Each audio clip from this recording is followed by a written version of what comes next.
Paputok ang tinuturong dahilan ng pagkasunog sa isang eskwelahan at residential area sa magkaiwalay na lugar sa Tondo, Maynila. Sa kasamang palad, isang babaeng nasawi sa sunog kaninang tanghali. May report si Chino Gaston.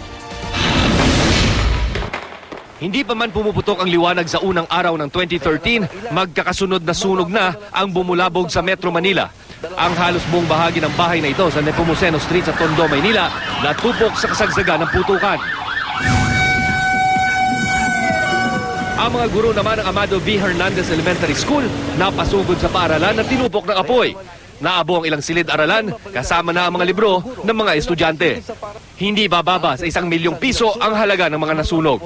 Mga payroll, mga lumang papeles, nandyan lahat. Makahalaga yun. Layo yung nagre-retire na teacher, napakahalaga nun. Mga paputok ang hinihinalang pinagmula ng apoy. Muntik na rin doon masunog noon doon sa dulo. Dahil yung inimbakan doon ng mga kahoy, ng mga condemned na mga gamit ng bata, mga upuan, lamesa, natapunan nyo ng fountain. So iniisip ko, baka ganun din ang nangyari dito.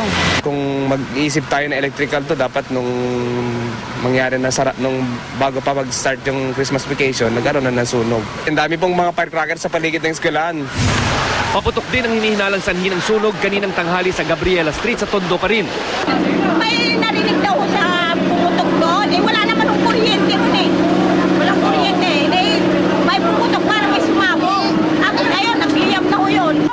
Habang inaapol ang apoy, nawalan pa ng tubig ang truck ng mga bombero.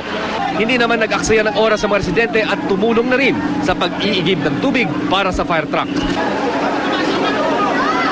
Isang 40 anyos na babae ang kinumpirmang patay ng kanyang mga kaanak matapos maipit sa kanyang bahay sa kasagsagan ng sunog. Ang mga residente haharapin ng bagong taon na wala halos na isalbang gamit.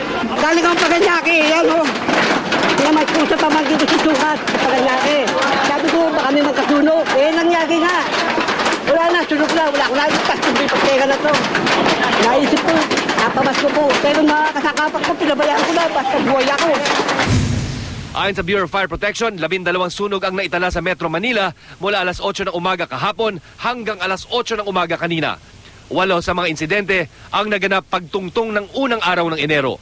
Kung tutusin, malaki na raw ang ibinaba ng mga kaso ng sunog sa pagsalubong sa bagong taon.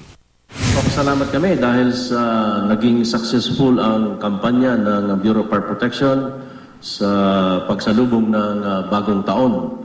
Dahil po sa napababa natin ang fire incidents. Sa kabila nito, natapos man ang panahon ng holiday, paulit-ulit pa rin ang mga paalala ng mga otoridad para makaiwas sa sunog.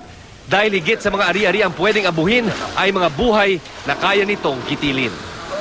Chino Gaston, GMA News.